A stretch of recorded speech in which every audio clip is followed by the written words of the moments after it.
เป็นกรรมสิทธิ์ของตนเองไม่เป็นปัญหา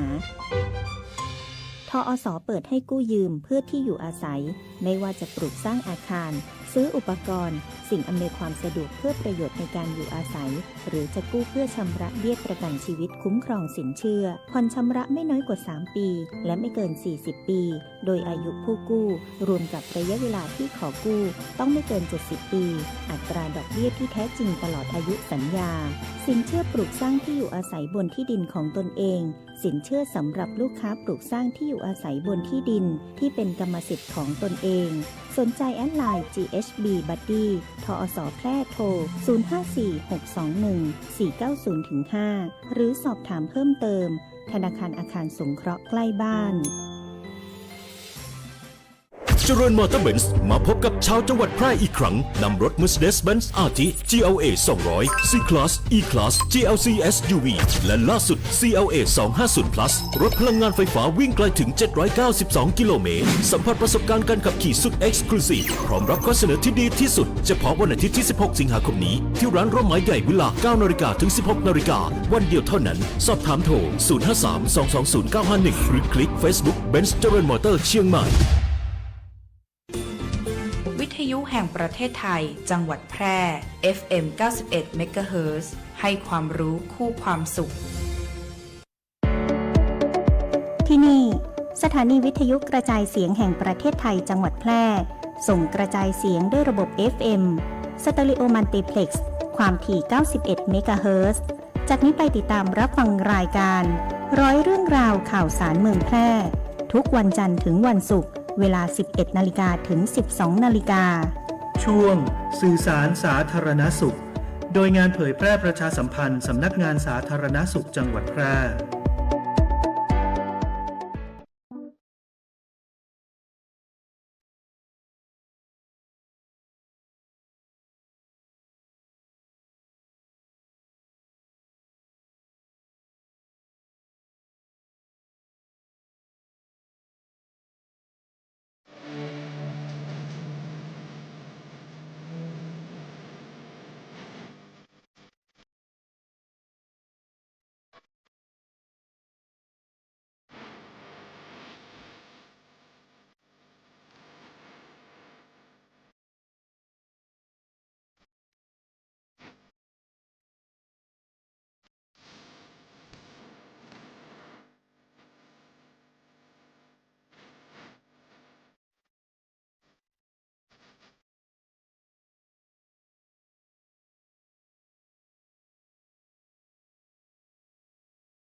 กำลังฟังรายการสื่อสารสาธารณสุขโดยงานประชาสัมพันธ์สำนักงานสาธารณสุขจังหวัดแพร่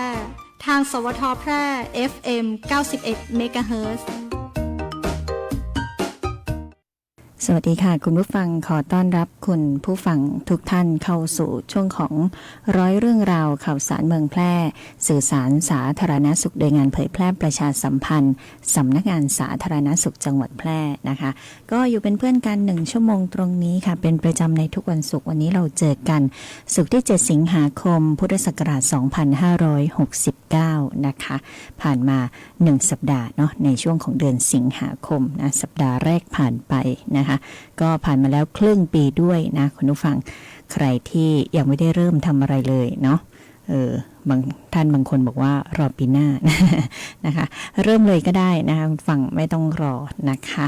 อยู่ด้วยกัน1ชั่วโมงตรงนี้ก็มีข้อมูลข่าวสารที่เป็นประโยชน์นะคะสื่อสารสาธารณสุขโดยงานเผยแพร่ประชาสัมพันธ์สำนักงานสาธารณสุขจังหวัดแพร่นะคะมีข้อมูลข่าวสารมากมายที่จะประชาสัมพันธ์ในช่วงนี้นะคะสำหรับในช่วงนี้นะคะก็มีข่าวสารภารกิจของสำนักงานสาธารณสุขจังหวัดแพร่ในรอบสัปดาห์ที่ผ่านมาเนาะเมื่อวานนี้ก็มีการตรวจราชการแล้วก็นิเทศงานกระทรวงสาธารณสุขนะคะในรอบที่2ของปีงบประมาณ 2569 ก็จะดำเนินการตรวจราชการในช่วงของ 5-7 สิงหาคม 2569 เพื่อให้การตรวจราชการแล้วก็นิเทศงานสาธารณสุขก็สามารถที่จะดำเนินงานให้บรรลุวัตถุประสงค์ได้อย่างเหมาะสมกับสถานการณ์นะคะก็ดำเนินงานกันที่ห้องประชุมแก้วโกไสชั้น 6 อาคารเฉลิมพระเกียรติโรงพยาบาลแพร่นะคะก็มีนายแพทย์นพรัตน์วชรขจรกุลนายแพทย์สาธารณสุขจังหวัดแพร่พร้อมกับคณะผู้บริหารเจ้าหน้าที่สำนักงานสาธารณสุขจังหวัดแพร่ก็ให้การต้อนรับนายแพทย์ปิยะศิริรักษ์นะคะผู้ตรวจราชการกระทรวงสาธารณสุขเขตสุขภาพที่1นะคะก็พร้อมกับคณะนิเทศงานนะนายแพทย์วรินทร์เทพเชื้อสำราญสาธารณสุขนิเทศเขตศึกษาขออภัยค่ะเขตสุขภาพที่1นะคะแล้วก็คณะตรวจราชการเนาะดำเนินงานกันนะคะนอกจากนี้นะคะยังมีการติดตามในเรื่องของกลุ่มงานควบคุมโรคไม่ติดต่อสุขภาพจิตและยาเสพติดนะคะก็มีนายสมชัยเลิศประสิทธิพันธ์ผู้ว่าราชการจังหวัดแพร่นะคะพร้อมกับคณะผู้บริหารจังหวัดหัวหน้าส่วนราชการที่เกี่ยวข้องเนาะร่วมชี้แจงงบประมาณรายจ่ายนะคะต่อคณะอนุกรรมาธิการจังหวัดกลุ่มจังหวัดองค์การบริหารส่วนจังหวัดกรุงเทพมหานครเมืองพัทยารัฐวิสาหกิจนะคะที่ห้องประชุมกรรมาธิการอาคารรัฐสภากรุงเทพมหานครนะคะซึ่งทางจังหวัดแพร่ก็มีการเสนอแผนการดำเนินงานนะคะในเรื่องของ4โครงการหลักนั่นก็คือ1นะคะโครงการเสริมสร้างความตระหนักรู้ด้านทรัพยากรธรรมชาติและสิ่งแวดล้อมและภัยพิบัตินะคะโครงการปรับปรุงพัฒนาการท่องเที่ยวเชิงวัฒนธรรมเชิงนิเวศเชิงสุขภาพให้ได้คุณภาพแล้วก็มาตรฐานนะคะแล้วก็เป็นการส่งเสริมการท่องเที่ยวที่ยั่งยืนนะคะโครงการที่3คือโครงการส่งเสริมกิจกรรมการท่องเที่ยวเชิงสร้างสรรค์และพัฒนาการตลาดนะคะเพื่อส่งเสริมการท่องเที่ยวอย่างยั่งยืนและโครงการที่4นะคะโครงการเมืองแพร่ปลอดภัยนะคะก็จะมีค่าใช้จ่ายในการบริหารจัดงานจังหวัดนะคะแบบบูรณาการร่วมกันนะคะแล้วก็มีแผนการดำเนินงานในการมุ่งหวังผลสำเร็จในการมีหมู่บ้านชุมชนเข้มแข็งเอาชนะยาเสพติดในพื้นที่ไม่น้อยกว่า65%นะคะยกระดับการท่องเที่ยวในการมีรายได้จากการท่องเที่ยวแล้วก็จำนวนนักท่องเที่ยวที่เพิ่มมากขึ้นจากปีที่ผ่านมานะคะลดจุดสะสมความร้อนนะลดลงจากค่าเฉลี่ย3ปีย้อนหลังด้วยนะคะก็มีการดำเนินงานไปและที่สำคัญในรอบสัปดาห์นี้นะคะก็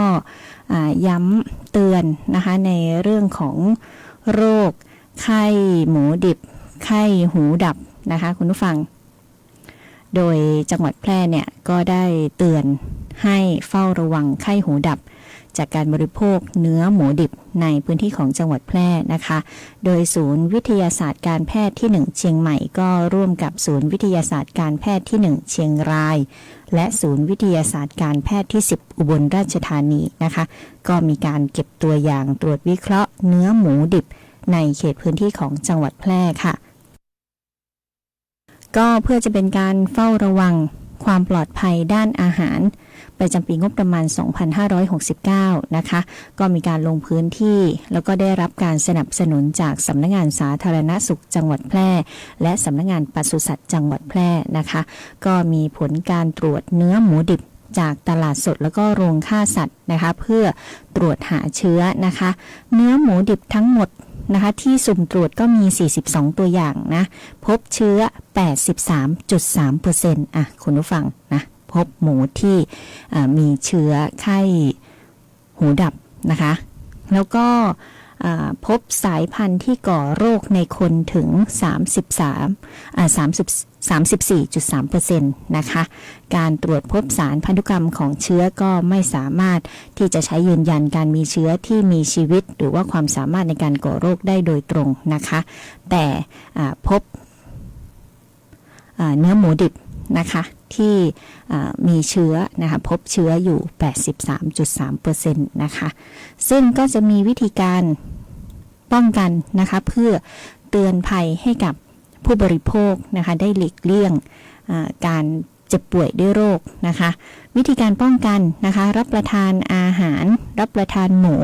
ที่ปรุงสุกอย่างทั่วถึงนะคะอุณหภูมิแกนกลางอย่างน้อย70องศานะคะแยกอุปกรณ์ที่ใช้สำหรับอาหารดิบอาหารสุกนะเขียงที่เอาไว้ใช้หั่นหมูมีดที่เอาไว้ใช้หั่นหมูก็แยกต่างหากนะคะแยกออกจากผักผลไม้หรือว่าการใช้เขียงร่วมกันนะคะก็ต้องแยกเขียงด้วยนะคะล้างมือทุกครั้งหลังสัมผัสเนื้อหมูดิบหรือว่าอุปกรณ์ที่ใช้สัมผัสเนาะอย่างหั่นหมูเสร็จเรียบร้อยก็ต้องล้างทำความสะอาดให้เรียบร้อยนะคะหากว่ามือของคุณผู้ฟังนะมีบาดแผลก็จะต้องสวมถุงมือนะคะเมื่อต้องสัมผัสกับเนื้อหมูดิบนะคะกลุ่มเสี่ยงที่ควรระวังเนาะตอนนี้ผู้ที่สัมผัสเนื้อหมูดิบเป็นประจำผู้ประกอบการต้องระวังนะคะพ่อค้าแม่ค้าที่จำหน่ายเนื้อหมูคนชำแหละหมูนะคะผู้เลี้ยงหมูแล้วก็ผู้ที่นิยมรับประทานหมูดิบหรือสุกไม่ทั่วถึงหรือสุกดิบๆนะคะก็ระมัดระวังเนาะหากว่าจะทานหมูในช่วงนี้ก็ทำให้สุกอย่างทั่วถึงนะคะอาการที่จะต้องสังเกตนะคะหากว่ารับประทานเข้าไปแล้วสัมผัสเนื้อหมูดิบก็จะมีไข้สูงปวดศีรษะเวียนศีรษะคลื่นไส้อาเจียนนะคะควรที่จะรีบพบแพทย์แล้วก็แจ้งประวัติการรับประทานหรือว่าสัมผัสเนื้อหมูดิบนะคะสุกร้อนสะอาดปลอดภัยห่างไกลโรคไข้หูดับนะก็ด้วยความห่วงใยจากทางสำนักงานสาธารณสุขจังหวัดแพร่และสวท.แพร่ FM 91 เมกะเฮิรตซ์นะคะก็ฝากคุณผู้ฟังประชาชนทุกท่านทุกคนกันด้วยค่ะชาวแพร่รวมพลังเดินวิ่งปั่นป้องกันอัมพาตครั้งที่12เฉลิมพระเกียรตินะท่านที่สนใจก็ยังคงสมัครได้อยู่นะคะเปิดรับสมัครไปจนถึง31สิงหาคม 2569 ประชาชนทั่วไปนะคะก็มีค่าสมัครอยู่360 บาทเยาวชนอายุ 7-18 ปีค่าสมัคร240 บาทนะคะ 30% ของรายได้ก็มอบให้กับมูลนิธิสมเด็จพระยุพราชนะคะเพื่อสนับสนุนโครงการรักษาอัมพาตนะคะเฉลิมพระเกียรตินะคุณผู้ฟังก็จะออกกำลังกายพร้อมกันในวันที่1พฤศจิกายนพุทธศักราช 2569 จังหวัดแพร่สนามอยู่ที่กาด3 วัยเทศบาลเมืองแพร่นะกิจกรรมวิ่งพร้อมกันทั่วประเทศนะคะกับแสงนำใจไทยทางชาติเดินวิ่งปั่นป้องกันอัมพาตครั้งที่12เฉลิมพระเกียรติจังหวัดแพร่ค่ะก็สามารถเข้าไปติดตามได้ที่เพจ Facebook ของสำนักงานสาธารณสุขจังหวัดแพร่ได้นะคะก็จะมีการสแกน QR Code สมัครเข้าร่วมกิจกรรมนะคะลดหย่อนภาษีได้2เท่านะคะ QR Code จ่ายเงินใช้ได้1ครั้งต่อ1คนเท่านั้นนะคะก็ อยากจะเชิญชวนทุกท่านทุกคนร่วมออกกำลังกายนะก็จะมีทั้งเสื้อมีทั้งเหรียญนะคะก็ไปเดินวิ่งปั่นป้องกันอัมพาตพร้อมกันได้1พฤศจิกายน2569ค่ะก็เป็นข้อมูลข่าวสารกันในช่วงนี้นะคะช่วงแรกของรายการเนาะไปพักฟังสิ่งที่น่าสนใจผลงานเพลงเพราะๆกันก่อนค่ะแล้วเดี๋ยวช่วงหน้าก็กลับมาติดตามข้อมูลข่าวสารกันต่อนะคะในช่วงของสื่อสารสาธารณสุขโดยงานเผยแพร่ประชาสัมพันธ์สำนักงานสาธารณสุขจังหวัดแพร่ค่ะสายดิบต้องระวังชอบกินลาบดิบก้อยสดเลือดสดหรือหมูกระทะที่ยังไม่สุกใช่ไหมระวังโรคไข้หูดับอันตรายถึงขั้นหูหนวกถาวรหรือเสียชีวิตได้เชื้อแบคทีเรียจากหมูดิบเข้าสู่ร่างกายทางการกินและบาดแผลหากกินหมูดิบแล้วมีไข้สูงปวดศีรษะอาเจียนคอแข็งภายใน7 วันอย่ารอช้ารีบไปพบแพทย์ทันทีป้องกันง่ายๆด้วยคาถาสุกร้อนสะอาดกินหมูปรุงสุกเท่านั้นแยกเขียงแยกตะเกียบระหว่างของดิบและของสุกด้วยความห่วงใยจากสำนักงานป้องกันควบคุมโรคที่1เชียงใหม่กรมควบคุมโรคกระทรวงสาธารณสุข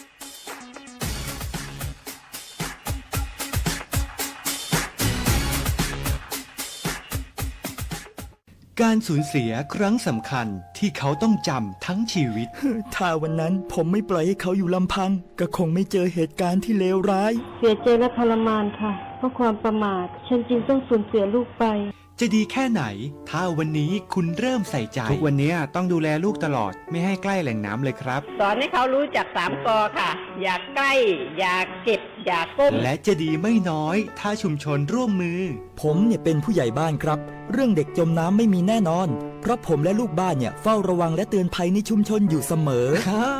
จะดีที่สุดหากน้องๆหนูๆไม่ดื้อไม่ซนพ่อสอนให้ผมว่ายน้ำผมเลยเอาตัวรอดได้หนูไม่ดื้อและเชื่อฟังผู้ใหญ่ทำให้ปลอดภัยจากการจมน้ำค่ะบ้านเริ่มชุมชนร่วมใส่ใจสักนิดทุกชีวิตปลอดภัย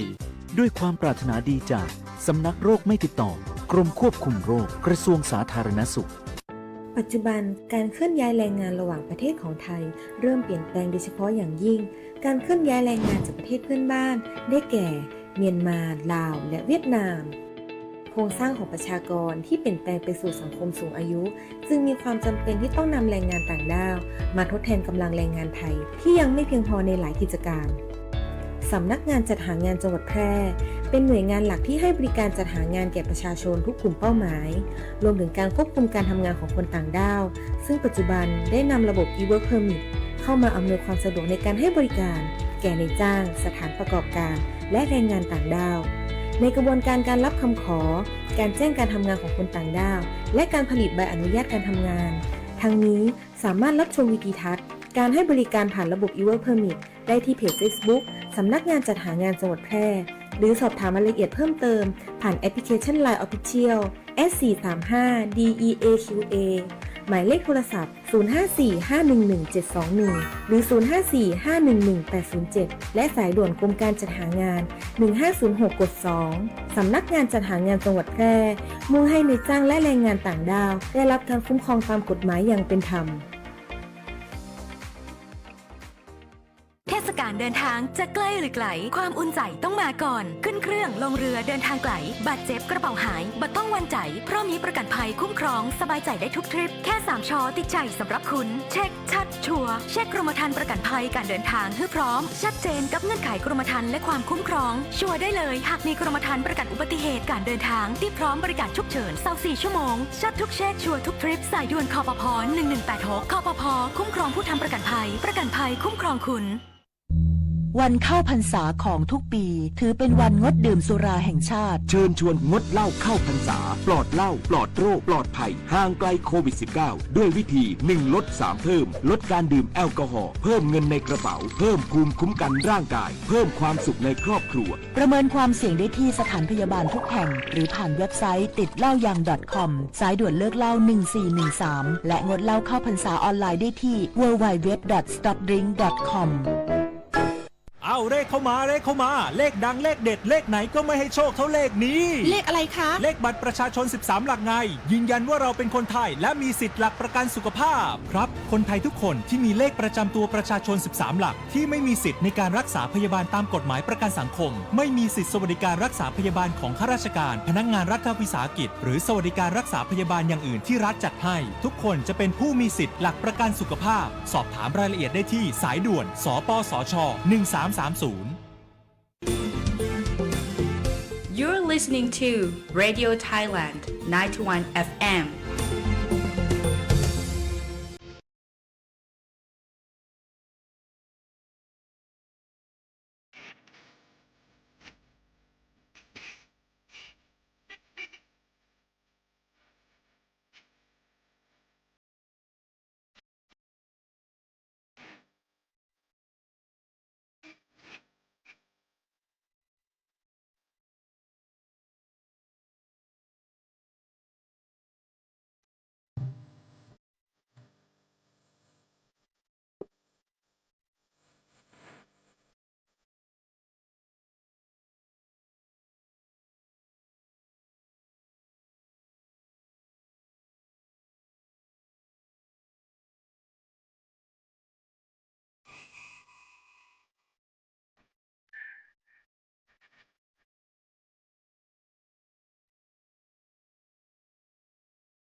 1330 สายด่วนสปสช.สวัสดีค่ะบริการตรวจสิทธิรักษาพยาบาลสิทธิบัตรทองหรือสิทธิ30 บาท1330 สายด่วนสปสช.ยินดีให้บริการค่ะบริการข้อมูลให้คำปรึกษาด้านหลักประกันสุขภาพ1330สายด่วนสปสช.รับเรื่องร้องทุกข์ตอบข้อสงสัยคลี่คลายปัญหาโดยสำนักงานหลักประกันสุขภาพแห่งชาติหรือสปสช.กลับเข้ามาในช่วงของร้อยเรื่องราวข่าวสารเมืองแพร่นะคะสื่อสารสาธารณสุขโดยงานเผยแพร่ประชาสัมพันธ์สำนักงานสาธารณสุขจังหวัดแพร่ค่ะในช่วงนี้นะคะก็ทักทายคุณผู้ฟังที่ติดตามทางหน้าปัดวิทยุ FM 91 เมกะเฮิรตซ์วิทยุออนไลน์รวมไปถึงทางหน้าเพจ Facebook Live นะคะทักทายคุณพี่สุรีแล้วก็คุณมายุรีกันด้วยนะอยู่ด้วยกัน1 ชั่วโมงตรงนี้นะคะสำหรับในช่วงนี้นะคะทางสำนักงานสาธารณสุขจังหวัดแพร่นะก็อยากจะเชิญชวนนะคะท่านเข้าร่วมโครงการประชุมวิชาการสำนักงานสาธารณสุขจังหวัดแพร่รวมพลคนสมุนไพรวิจัยและนวัตกรรมสุขภาพผสานเครือข่ายคุ้มครองผู้บริโภคประจำปี 2569 นะก็จะมีขึ้นในวันอังคารที่ 11 สิงหาคม 2569 นะคะเวลา 9 นาฬิกาถึง 16 นาฬิกา 30 นาทีที่โรงแรมแพร่นคราอำเภอเมืองแพร่จังหวัดแพร่นะประชาสัมพันธ์ให้ได้รับทราบนะคะโดยทั่วถึงกันนะคะแล้วก็ในช่วงนี้เนาะก็อยากจะเน้นย้ำให้สำรวจรอบบ้านโดยด่วนนะคะจุดที่เสี่ยงน้ำขังยอดฮิตที่ยุงลายจะชอบเข้าไปวางไข่นะคะบริเวณนอกตัวบ้านก็ดีนะคะจุดที่ฝนตกใส่แล้วจะมีน้ำขังนะไม่ว่าจะเป็นจานรองกระถางต้นไม้อ่างบัวนะคะเศษขยะรอบบ้านนะยางรถยนต์เก่านะรางน้ำฝนบนหลังคานะคะหากว่าในอ่างบัวหรือว่าที่เราเอาไว้ใส่ไม้น้ำนะคะถ้าไม่มีปลาหางนกยุงคอยกินลูกน้ำก็จะต้องเทคว่ำนะคะแล้วก็เปลี่ยนน้ำทุกๆ7 วันนั่นเองนะคะขยะชิ้นเล็กชิ้นน้อยนะคะแก้วพลาสติกกล่องโฟมกะละมังกะลามะพร้าวนะคะหรือว่าอะไรที่น้ำตกลงไปแล้วไม่รั่วเนาะบางทีเนี่ยมีฝนตกลงไปก็กลายเป็นแอ่งน้ำเล็กๆนะคะอันนี้ก็จะเป็นที่วางไข่ของยุงนะคะควรเก็บขยะอย่างสม่ำเสมอหมั่นตรวจตราความทิ้งนะคะยางรถยนต์เก่าๆเนี่ยบางทีเอามาปลูกต้นไม้เอามาปลูกผักเนาะแต่ว่าบางชิ้นอาจจะยังไม่ได้ใช้งานเนาะถ้าไม่ได้ใช้นะคะควรที่จะคว่ำจะล้างแล้วก็อาจจะต้องใช้ถุงพลาสติกคลุมไว้นะคะเก็บให้มิดชิดไม่ให้เป็นแหล่งน้ำขังเนาะเพราะว่าในยางรถยนต์เก่าๆเนี่ยข้างในเนาะก็จะทำให้สามารถมีน้ำขังแล้วก็เป็นแหล่งเกาะพักของยุงลายได้นะคะรางน้ำฝนบนหลังคาค่ะถ้ามีเศษใบไม้อุดตันน้ำระบายไม่ได้นะก็จะเกิดน้ำขังน้ำล้นนะบนหลังคาอันนี้ต้องทำความสะอาดเป็นประจำเนาะเพราะว่าบางทีเนี่ยใบไม้ตกลงไปเนาะก็จะมีฝนตกแล้วก็มีน้ำขังบนใบไม้เล็กๆน้อยๆนะอันนั้นก็เป็นที่เกาะพักของลูกน้ำยุงลายได้นะคะบริเวณในตัวบ้านนะอันนี้ก็ต้องระวังมุมอับที่เราอาจจะคาดไม่ถึงนะคะคุณฟังมุมอับเนาะถาดรองน้ำหลังตู้เย็นนะถาดรองน้ำคว่ำจานนะคะถาดรองกระถางต้นไม้เล็กๆที่ปลูกไว้ในบ้านนะคะก็ต้องเทน้ำทิ้งต้องขัดต้องล้างเปลี่ยนน้ำทุก7 วันนะคะอ่างน้ำน้องหมาน้องแมวเนาะน้ำรับประทานนะน้ำกินของหมาแมวอะไรแบบนี้นะคะก็ต้องดูให้ดีเนาะบางทีเนี่ยไส้กรองน้ำพุของสัตว์เลี้ยงนะคะก็ควรจะขัดจะล้างเปลี่ยนทุกๆ 2-3 วันนะคะขัดล้างเปลี่ยนน้ำเนาะแจกันดอกไม้ที่ปักพลูด่างอะไรต่างๆเนาะอาจจะใช้เป็นแจกันไม้น้ำอันนี้ก็ต้องดูด้วยนะคะ ทำง่ายๆได้ผลจริงนะคะสำรวจรอบบ้านอย่างสม่ำเสมอเทน้ำทิ้งไม่ให้มีน้ำขังขัดล้างภาชนะเปลี่ยนน้ำอย่างน้อยทุกๆ7วันนะปิดฝาคว่ำภาชนะเนาะก็จะช่วยให้ปลอดภัยจากลูกน้ำยุงลายนะ3เก็บ3ป้องกันโรคนะคะเพราะว่ายุงลายเนี่ยเป็นพาหะร้ายนะที่จะทำให้เราเกิดโรคภัยไข้เจ็บนะเกิดสุขภาพที่ไม่ดีนะคะคุณผู้ฟังเนาะไม่ปลอดภัยสำหรับเราเนาะบางทีสิ่งเล็กๆน้อยๆนะคะเราอาจจะมองข้ามไปนะคะก็ห่วงใยทุกท่านทุกคนนะที่รับฟังรายการของเราอยู่เนาะอยากจะให้ทุกท่านเนี่ยได้ติดตามข้อมูลข่าวสารที่ดีมีประโยชน์นะนำไปปรับใช้ในชีวิตประจำวันได้นะคะห่วงใยทุกท่านทุกคนในช่วงของรายการร้อยเรื่องราวข่าวสารเมืองแพร่นะในช่วงสื่อสารสาธารณสุขนะคะโดยงานเผยแพร่ประชาสัมพันธ์สำนักงานสาธารณสุขจังหวัดแพร่ค่ะหลังฝนตกจะเกิดแอ่งน้ำหรือน้ำขังตามภาชนะต่างๆกลายเป็นแหล่งเพาะพันธุ์ยุงยุงลายต้นเหตุของโรคไข้เลือดออกจะวางไข่ตามภาชนะที่มีน้ำใสและนิ่งกำจัดแหล่งเพาะพันธุ์ยุงโดยทำลายแหล่งที่มีน้ำขังหรือเปลี่ยนน้ำในใจกันทุก7วันใส่ทรายอเบดหรือเลี้ยงปลาหางนกยูงในอ่างบัวหากมีเด็กเล็กควรมีมุ้งครอบทั้งกลางวันและกลางคืนยุงลายพาหะร้ายโรคไข้เลือดออกกรมควบคุมโรคห่วงใยอยากเห็นคนไทยมีสุขภาพดี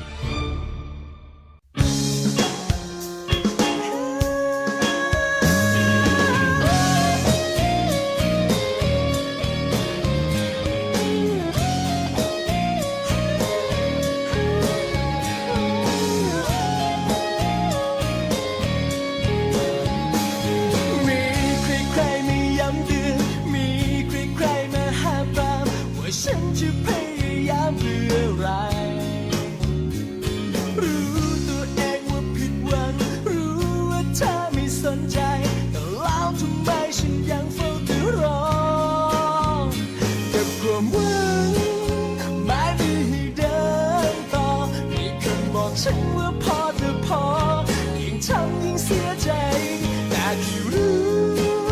เป็นความต้องการของใจรออยู่ยังเฝ้าคอยเธออยู่ที่ตรงนี้เพื่อสวรรค์จะมีตาเพื่อฟ้าจะมีใจให้เธอรักกับฉันได้ไหมสักที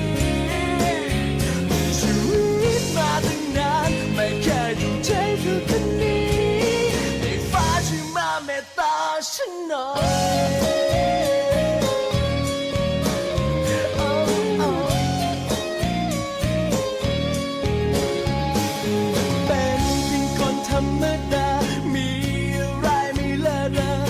ฉันก็กลัวว่าเธอมองข้ามไปรักนี้มันช่างหนักหนาขอให้ฟ้าช่วยเห็นใจที่ไม่ให้เธอมีใจยิ่งก็พอกับความหวังไม่มีให้เดินต่อมีคนบอกฉันว่าพอแต่พอยิ่งทำยิ่งเสียใจแต่ที่รู้เป็นความต้องการของใจที่ฉัน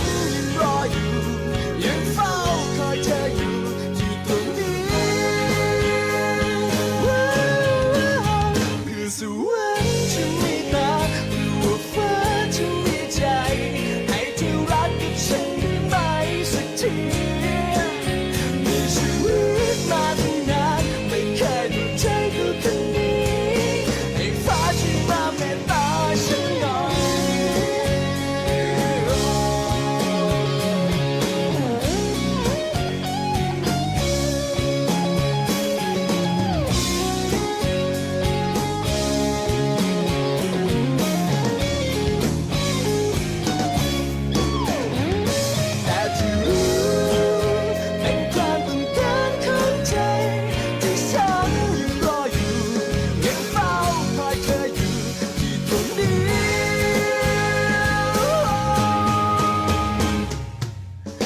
สวรรค์จะมีตาเพื่อฟ้าจะมีใจ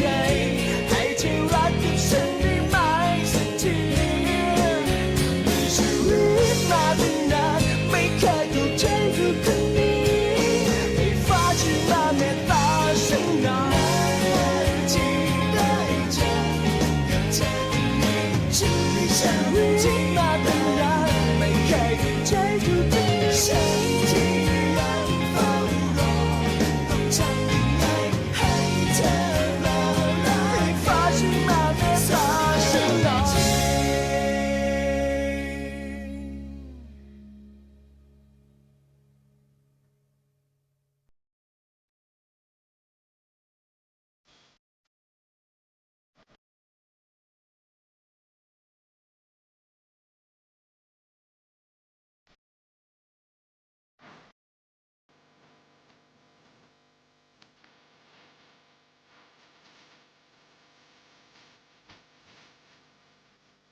ท้ายรายการกันแล้วนะคะวันนี้ต้องขอบคุณทุกท่านที่ติดตามรับฟังทุกช่องทางนะคะก็กลับมา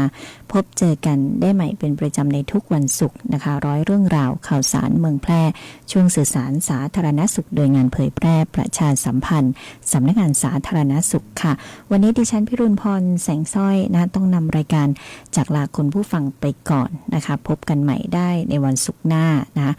ท่านที่จะเดินทางนะคะก็ขอให้วางแผนการเดินทางแล้วก็ติดตามสภาพอากาศอย่างใกล้ชิดนะในช่วงนี้ก็ยังคงมีฝนอยู่นะคะแล้วก็ใช้ความเร็วด้วยความเหมาะสมเดินทางด้วยความปลอดภัยนะคะวันนี้ลาไปก่อนโชคดีมีความสุขทุกท่านสวัสดีค่ะเฮ้ยลาบหมูดิบจานนี้เด็ดมากเลือดข้นๆเลยลองชิมดูหรอพี่แต่ช่วงนี้เขาเตือนเรื่องโรคไข้หูดับกันเยอะนะกินดิบๆแบบเนี้ยกลัวหูหนวกกลัวตายอะพี่ โธ่กินมาตั้งนานไม่เห็นเป็นไรดื่มเหล้าเข้าไปก็ฆ่าเชื้อแล้วหยุดความคิดนั้นครับมะนาวหรือเหล้าขาวไม่สามารถฆ่าเชื้อไข้หูดับได้เชื้อแบคทีเรีย Streptococcus suis ในหมูดิบเลือดดิบหรือแผลที่สัมผัสหมูสดสามารถทำให้เกิดเยื่อหุ้มสมองอักเสบติดเชื้อในกระแสเลือดจนหูหนวกถาวรหรือเสียชีวิตได้ในไม่กี่วันข้อมูลจากกองระบาดวิทยาพบผู้ป่วยและผู้เสียชีวิตอย่างต่อเนื่องทุกปีโดยเฉพาะผู้สูงอายุผู้มีโรคประจำตัวและผู้ที่ดื่มสุราเรื้อรังจะมีอาการรุนแรงกว่าปกติปกป้องตัวคุณและคนที่คุณรักด้วยหลักสุกร้อนสะอาดปรุงเนื้อหมูให้สุกด้วยความร้อนทั่วถึงแยกอุปกรณ์มีดเขียงตะเกียบสำหรับหมูดิบและหมูสุกและสวมถุงมือทุกครั้งที่ต้องหยิบจับเนื้อหมูสดเลิกกินดิบเพื่อชีวิตที่ปลอดภัยด้วยความปรารถนาดีจากสำนักงานป้องกันควบคุมโรคที่ 1 เชียงใหม่กรมควบคุมโรคกระทรวงสาธารณสุข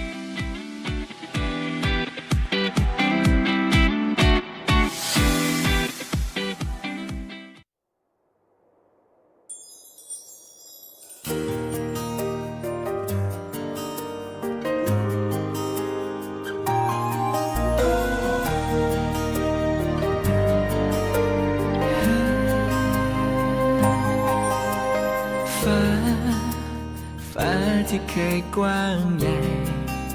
วันนี้ไม่ดูกว้างไป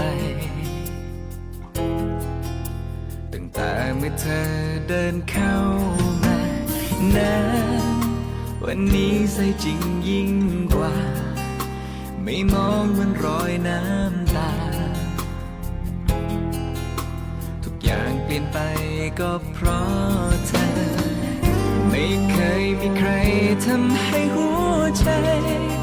ข้างในของฉันมันสั่นเธอเท่านั้นได้ใจฉันไปเพราะเธอคนเดียวที่ทำให้ดอกไม้บานข้างในจิตใจเพราะเธอไม่ว่าอยู่ไหนก็เป็นวิมานหากวันนี้ไม่มีเธอคนคนนี้ที่ตรงนี้ก็คงว่างเปล่าจะอยู่ยังไงหากไม่มีเธอเหมือนกันรักที่ตัวเธอให้มามันทำให้ฉันรู้ว่าอะไรคือรักที่แท้จริงแม้เธอไม่เป็นทุกสิ่งแต่เธอนั้นคือเรื่องจริงอยากบอกจริงๆว่ารักเธอไม่เคยมีใครทำให้หัวใจข้างในของฉันมันสั่นเธอเท่านั้นได้ใจฉันไปเพราะเธอคนเดียวที่ทำให้ดอกไม้บานข้างในจิตใจเพราะเธอไม่ว่าอยู่ไหนก็เป็นวิมานหากวันนี้ไม่มี